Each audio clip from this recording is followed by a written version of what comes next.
నమస్తే ఫ్యామ్, welcome back. ఈరోజు నేను యాదగిరిగుట్ట దగ్గరలో ఉన్న సురేంద్రపురి దర్శించుకుని వచ్చాను. సురేంద్రపురి అనేది తెలంగాణ రాష్ట్రం యాదాద్రి భువనగిరి జిల్లాలోని యాదగిరిగుట్ట దగ్గర ఉన్న ఒక ప్రముఖ ఆధ్యాత్మిక పురాణ కళాత్మక స్థలంగా నిలిచింది.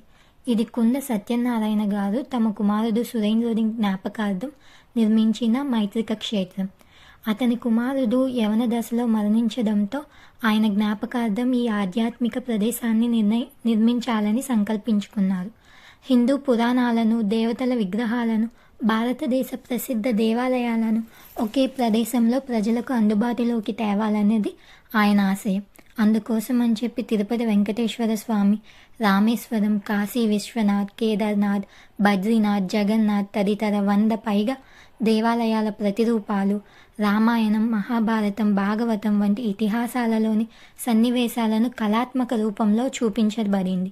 సప్తలోకాలు అయిన బ్రహ్మలోకం, విష్ణులోకం, శివలోకం, యమలోకం వంటి దేవలోకాలను కళాత్మకంగా నిర్మించారు.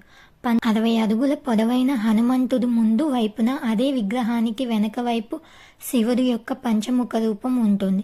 నాగకోటి శివలింగం 101 అడుగుల శివలింగంగా చుట్టూ నాగుని రూపంలో కోటి శివలింగాలతో కలిపి ప్రత్యేకమైన ఆకర్షణ కలిగి ఉంటుంది. అక్కడ నవగ్రహ ఆలయాలు, ప్రతి గ్రహానికి వేర్వేరు ఆలయాలు మరియు వాటి వాహనాలు నిర్మించబడ్డాయి.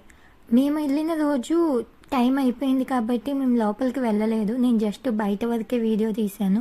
కానీ లోపల చాలా అద్భుతంగా ఉండిద్దని చూసిన వాళ్ళు ఎంతోమంది చెప్పారు.